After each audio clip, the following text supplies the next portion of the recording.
into the house of one of the rulers of the Pharisees on a Sabbath to eat bread. They were watching him. Behold, a certain man who had dropsy was in front of him. Jesus answering spoke to the lawyers and Pharisees, saying, "Is it lawful to heal on the Sabbath?" But they were silent. He took him and healed him and let him go. He answered them, "Which of you, if your son or an ox fell into a well, wouldn't immediately pull him out on a Sabbath day?" They couldn't answer him regarding these things. He spoke a parable to those who were invited, when he noticed how they chose the best seats, and said to them, "When you are invited by anyone to a wedding feast, don't sit in the best seat, since perhaps someone more honorable than you might be invited by him. And he who invited both of you would come and tell you, 'Make room for this person.' Then you would begin with shame to take the lowest place. But when you are invited, go and sit in the lowest place, so that when he who invited you comes, he may tell you, 'Friend, move up higher.' Then you will be honored in the presence of all who sit at the table with you. For everyone who exalts himself will be humbled, and whoever humbles himself will be exalted."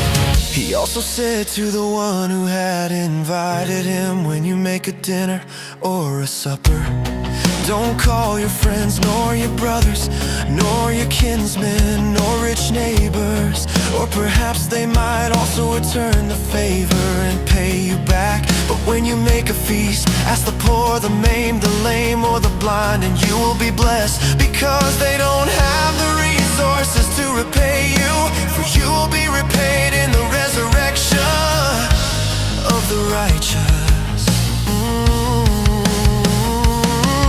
When one of those who sat at the table with him heard these things, he said to him, "Blessed is he who will feast in God's kingdom." But he said to him, "A certain man made a great supper, and he invited many people. He sent out his servant at supper time to tell those who were invited, 'Come, for everything is ready now.' They all as one began to make excuses. The first said to him, 'I have bought a field, and I must go and see it. Please have me excused.' Another said, 'I have bought 5 yoke of oxen, and I must go try them out. Please have me excused.' Another said, 'I have married a wife, and therefore I can't come.'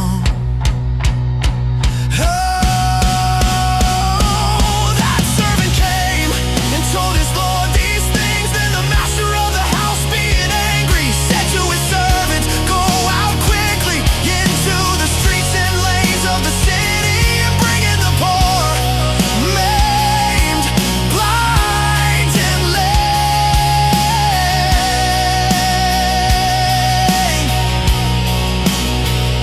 The servant said, 'Lord, it is done as you commanded, and there is still room.' The Lord said to the servant, 'Go out into the highways and hedges, and compel them to come in, that my house may be filled. For I tell you that none of those men who were invited will taste of my supper. For many are called, but few are chosen.' Now great multitudes were going with him. He turned and said to them, 'If anyone comes to me and doesn't disregard his own father, mother, wife, children, brothers and sisters, yes, and his own life also, he can't be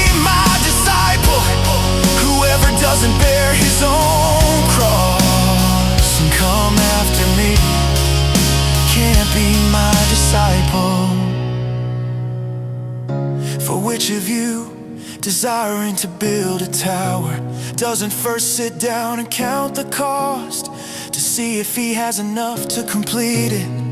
Or perhaps when he has laid a foundation and isn't able to finish, everyone who sees begins to mock him, saying this man began to build and wasn't able to finish.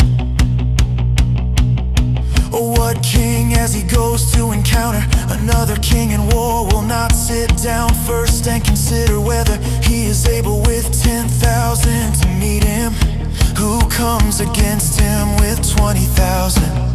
Or else while the other is yet a great way off, he sends an envoy and asks for conditions of peace. So therefore, whoever of you who doesn't renounce all that he has, he can't be my disciple. Salt is good, but if the salt becomes flat and tasteless, with what do you season it? It is fit neither for the soil nor for the manure pile. It is thrown out. He who has ears to hear, let him hear.